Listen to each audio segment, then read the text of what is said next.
My name is Clara, a 32-year-old woman who once believed in fairy tale endings. 3 years ago, my life took an unexpected turn when I met Mark, the man who would become my husband. This is our story, a journey of love, trust, and eventual betrayal set against the backdrop of a seemingly perfect marriage. It was an ordinary Tuesday morning when fate led me to the corner cafe with a John Grisham novel in hand. I was lost in the world of legal thrillers when Mark entered, his presence immediately noticeable.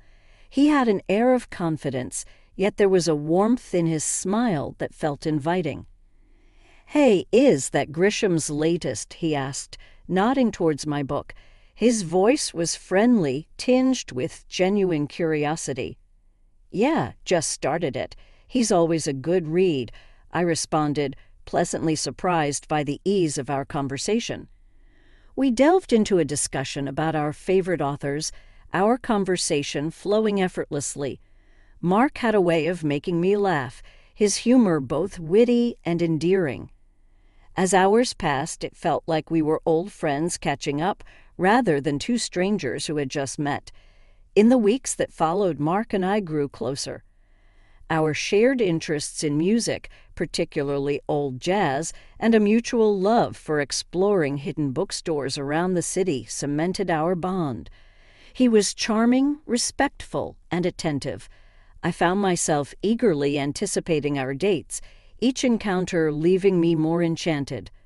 One evening, as we walked along the river, Mark's tone turned serious. "Clara, I've never felt this way before. I think I'm falling for you," he confessed under the dim glow of the street lights. His words sent a rush of warmth through me. "I feel the same, Mark.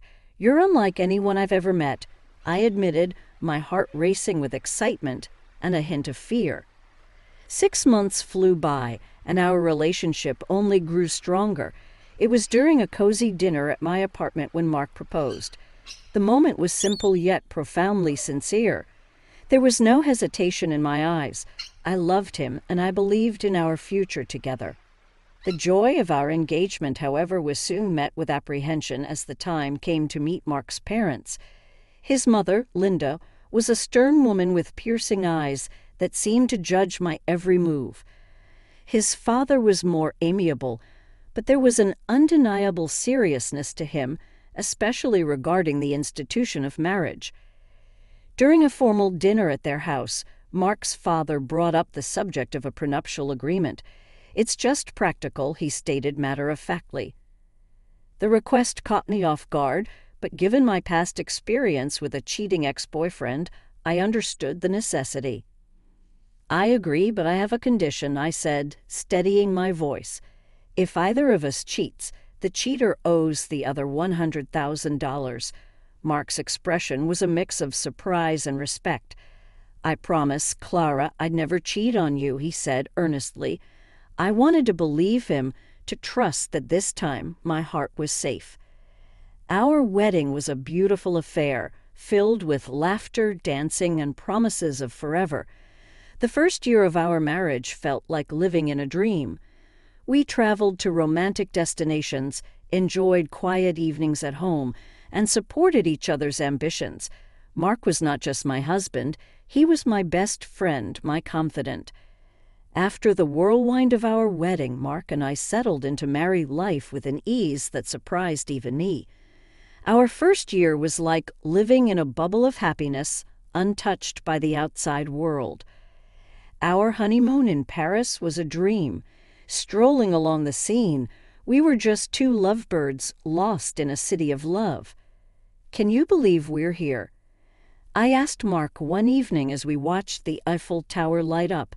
He pulled me close and said, "With you I can believe anything. This is just the start for us, Clara." Those days were filled with laughter, romantic dinners, and promises of a future together. We returned home with a suitcase full of memories and a bond that felt unbreakable. Back home, our days found a comfortable routine. Mark would kiss me goodbye every morning before heading to work, and I'd be waiting with dinner when he got back. We talked about everything and nothing, our conversation stretching late into the night. One night as we were cleaning up after dinner, Mark said, "You know, I never thought I'd be this happy just doing mundane stuff like washing dishes." I playfully splashed some water at him. "That's because you've got an amazing wife. It's all about good company," he laughed, catching the water in his hands. "Absolutely the best decision of my life, marrying you." Despite our happiness, there was a growing pressure from outside, the expectation of starting a family. At family gatherings, Mark's mom, Linda, would often drop not-so-subtle hints. "So when are we going to hear some good news?" she asked one Sunday lunch, her tone laced with expectation. I tried to brush it off with a joke. "Oh, you'll be the first to know when there's news." But her persistence grew over time, and it started to strain me. Mark noticed my discomfort but reassured me, "Don't let my mom get to you. We'll start a family when we're ready, not a minute sooner." Despite these pressures, our first year of marriage was magical. We celebrated our first anniversary with a quiet dinner at home. Mark surprised me with a necklace I had admired months ago. "Happy anniversary, Clara." "Here's to many more years of happiness," he said, his eyes shining with love. I felt tears prick my eyes as I said, "Thank you, Mark. I couldn't have asked for a better partner in life." That night, as we cuddled on the couch, I couldn't help but feel incredibly lucky. I had a husband who loved me, a cozy home, and a future that seemed bright. As our second year of marriage began, the pressure from Mark's family, especially his mother, Linda, started to take a toll on me. It wasn't just about starting a family anymore. Her criticisms seeped into every aspect of our lives. Linda had a way of making her disapproval known, often under the guise of helpful comments. Every visit became a nightmare for me. One afternoon, as I was setting the table for lunch, she walked into the kitchen and eyed the spread with a disapproving frown. "Is this what you're serving? A bit simple, don't you think?" Linda remarked, her tone dripping with disdain. I clenched my jaw, trying to maintain my composure. "I thought we'd enjoy something light today," I said. She just sniffed, muttering under her breath about proper meals and good housekeeping. Her comments weren't just confined to my cooking. She found fault in everything I did, from the way I decorated the house to how I spent my free time. Nothing was off limits. One evening, while Mark and I were relaxing in the living room, Linda decided to give her unsolicited opinion. "You know, Clara, if Mark gave me the money he spends on you, I could hire a proper cleaner and a cook." Mark looked uncomfortable but didn't say anything. His silence felt like a betrayal. I was seething but managed to say, "Well, Linda, I'm doing my best here." What hurt the most was how Mark's attitude started to change. He began echoing his mother's criticisms, albeit in a more subtle way. After one of Linda's visits, Mark casually mentioned, "Mom might have a point about the house. Maybe we should consider getting some help." I felt a pang of hurt and frustration. "So you think I can't handle it either?" "No, that's not what I meant," he backdilled, but the damage was done. The constant criticisms and Mark's growing detachment were straining our marriage. We started having arguments over trivial things, our once easy conversations turning into tense exchanges. After a particularly heated argument, I found myself wondering aloud, "What happened to us, Mark? We used to be on the same team." He ran a hand through his hair, looking frustrated. "I don't know, Clara. It's just, everything feels so complicated now." I went to bed that night feeling lonely and misunderstood. Linda's insidious comments had not only invaded my home, but were also creeping into my marriage, leaving me to wonder if the love Mark and I shared was strong enough to withstand this constant barrage of negativity. As the third year of our marriage rolled in, a sense of unease began to settle in my heart.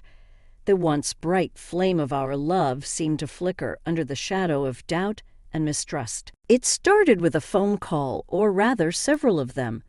A name kept popping up on Mark's phone, Jake. I couldn't help but notice how Mark's demeanor changed whenever that name flashed on the screen.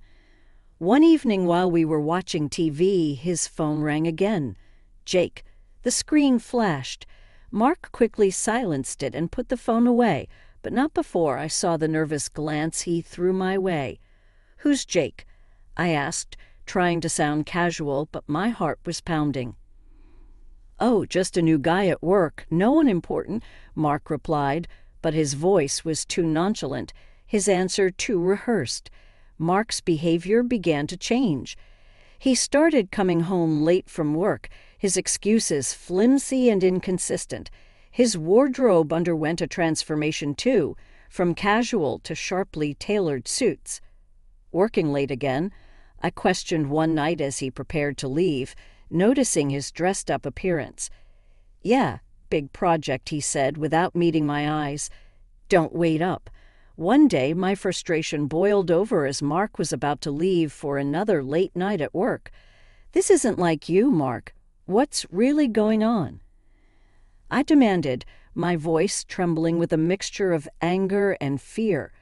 Mark sighed, his expression a mix of guilt and annoyance. "I told you it's just work. Why can't you trust me?" "Because you're hiding something.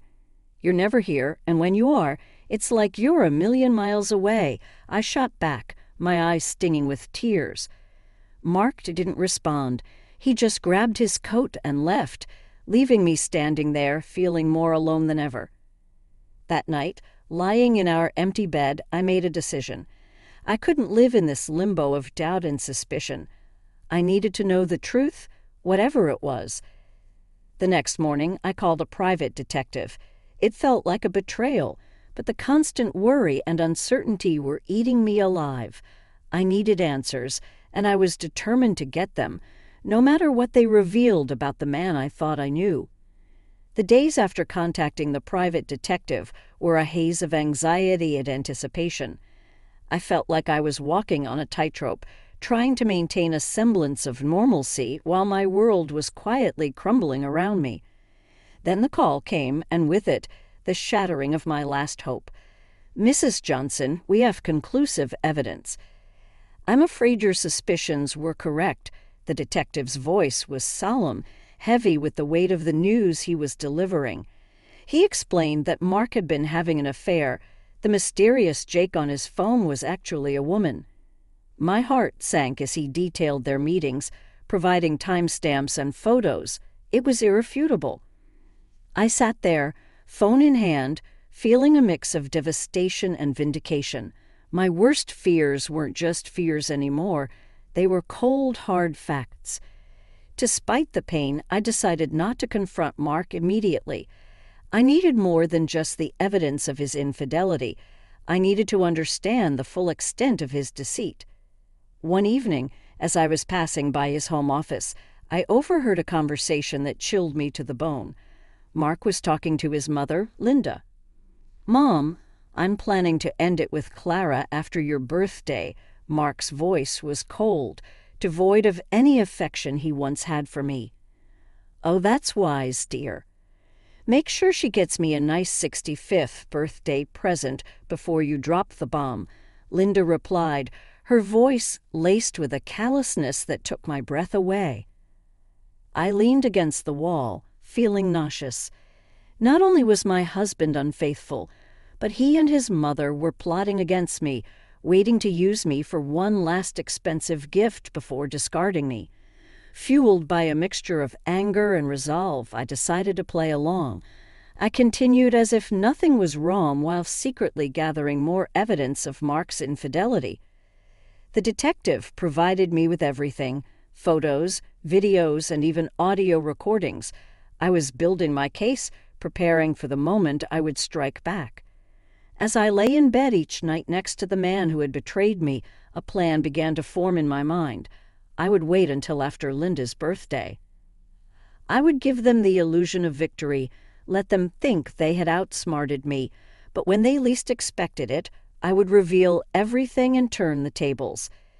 As Linda's 65th birthday approached, I put on a mask of ignorance, acting as though everything was normal. Inside, I was a cauldron of emotions, anger, betrayal, and a fierce determination to see my plan through. A few days before the birthday, Linda casually mentioned her upcoming celebration during a family dinner. "So, Clara, I'm expecting a grand 65th birthday. You must have planned something special for me," she said with a sly smile, clearly anticipating a lavish gift. Keeping my emotions in check, I replied with faint enthusiasm, "Of course, Linda.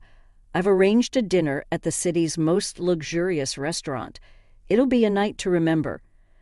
Her eyes lit up with glee, not realizing the trap I was setting. "Oh, how wonderful. I can't wait. Just a small family gathering, right?" "Yes, very intimate and exclusive, just for close family," I confirmed, my words laced with hidden irony. Later that night, Mark approached me, a hint of suspicion in his voice. "That's quite a generous plan for Mom's birthday. Are you sure about this?" I looked at him, maintaining my composure. "Absolutely. It's a significant birthday, and I want to do something special for her." Mark seemed appeased, but I could tell he was puzzled by my willingness to indulge his mother. As the day of the dinner drew near, I took care of the final arrangements. I confirmed the booking in Linda's name, rechecked the guest list, and made sure everything was set for the grand evening. I was playing the dutiful wife and daughter-in-law, but underneath the facade, I was ready to expose the betrayal and deceit that had been festering in our marriage. The night before the dinner, as I lay in bed, I couldn't help but feel a twisted sense of satisfaction. I was hours away from turning the tables on Mark and Linda. They thought they were using me for one last benefit before discarding me. Little did they know I was the one controlling the game now. The evening of Linda's 65th birthday was set in a luxurious restaurant, every detail meticulously planned to reflect the grandeur of the occasion. As Linda revealed in the opulence, I played the part of the gracious daughter-in-law, masking my inner turmoil with a practiced smile. As the dinner drew to a close, the waiter presented the bill for $4,500. I reached for my card with a steady hand, my heart pounding in my chest. After swiping the card, I glanced around the table, seeing Linda's satisfied smirk and Mark's uneasy expression. "Thank you for such a wonderful evening, Clara. This is truly generous," Linda said, her voice dripping with insincerity. It was then that Mark leaned in, his voice laced with mockery. "By the way, Clara, I want a divorce." The words hit me like a physical blow, but I refused to let them see my pain. Linda, seizing the moment, chimed in sharply, "Well then, I guess you should leave. This is a family gathering after all." Without a word, I stood up and left the restaurant, my dignity intact despite the turmoil inside. As I walked away, I pulled out my phone and swiftly canceled the payment. Then, with a few more taps, I blocked the shared account, ensuring Mark couldn't cover the cost either. Back at home, I packed my belongings quickly, the finality of my actions setting in. I was leaving this chapter of my life behind, stepping into an uncertain but hopeful future. Soon, my phone erupted with calls. I answered, and Linda's voice, shrill with rage and panic, filled my ears. The payment didn't go through. The restaurant staff called the police. "What have you done?" Her words were a cacophony of anger and disbelief, but I remained silent, letting her tirade wash over me. This was their doing, their betrayal and manipulation coming back to haunt them. After hanging up, I looked around the empty house, a place once filled with dreams and love, now just a hollow shell. I took a deep breath, stepped out the door, and didn't look back. Their calls continued, a desperate plea for help that I no longer felt obliged to answer. I had made my move, exposed their deceit, and now it was time for me to rebuild away from the lies and the pain that had defined my life for far too long. After leaving my marital home, I spent a restless night at a friend's place, my mind racing with what needed to be done next. The morning sun brought with it a sense of clarity and determination. It was time for the final confrontation. I arrived at the house to find Mark and Linda waiting, their faces a mix of anger and confusion.